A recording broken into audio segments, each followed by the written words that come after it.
Schönen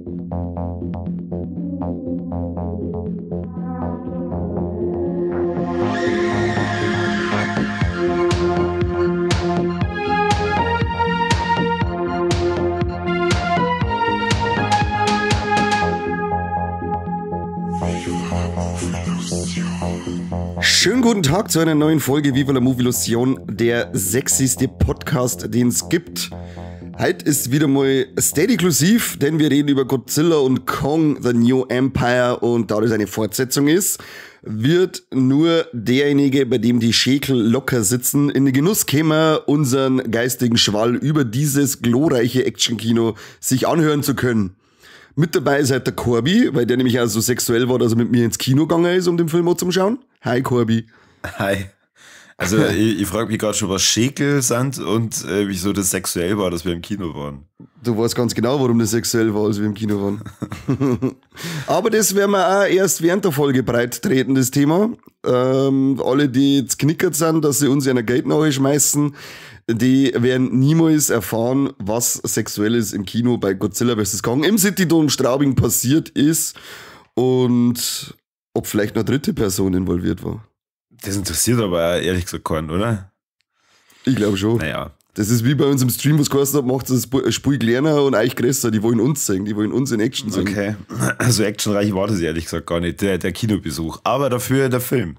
Der Film hat auf alle Fälle ordentlich gescheppert, weil ich würde sagen, so schaut der Film aus, wenn man einen 10-jährigen 200 Millionen Budget in die Hand druckt und sagt, mach einen Film mit Monster.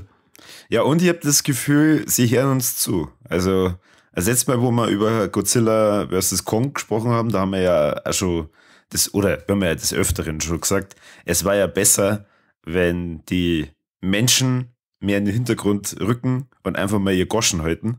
Ja, genau. Und das passiert. Also eigentlich, ich verstehe gar nicht, warum man den Film schlecht bewerten kann.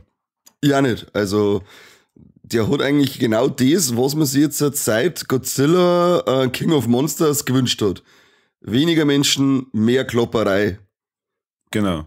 Aber wie gut die Klopperei unterhalten kann, da ich sagen, besprechen wir erst ab einen Einwurf von der Münze in den Viva la Movielusion Automaten.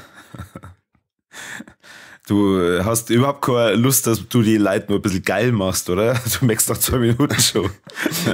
Ja, 2 Minuten gelangen bei mir in der Regel. und meine Partnerinnen auch. Also, wie es der Kani schon sagt, wenn ihr ein bisschen mehr über die Handlung wissen wollt, und ja, wir spoilern wie die Hölle, deswegen macht es natürlich Sinn, dass ihr euch zuerst den Film schaut. Aber damit ihr es nicht vergesst, schließt schon mal das Steady-Abo ab. Weil nicht, dass ihr es dann vergessen habt, sondern kommt ihr gar nicht mehr in den Genuss von dem, was wir reden. Dann könnt ihr nämlich hören, wie geil das Ganze ist, ob wir hoffen, dass es weitergeht, ob das überhaupt so einen Stoff hergibt, dass es weitergehen kann. Und ja, weiß nicht, kann ich, wieso hast du was vergessen? Nein, ich habe ja schon gesagt, wirft jetzt ein Geld in den Automaten ein, weil wie gut uns das unterhält, sagen wir eigentlich nur gegen Bares. An die Freibier-Legend, vielen Dank fürs Zuhören und bis zum nächsten Mal. Genau.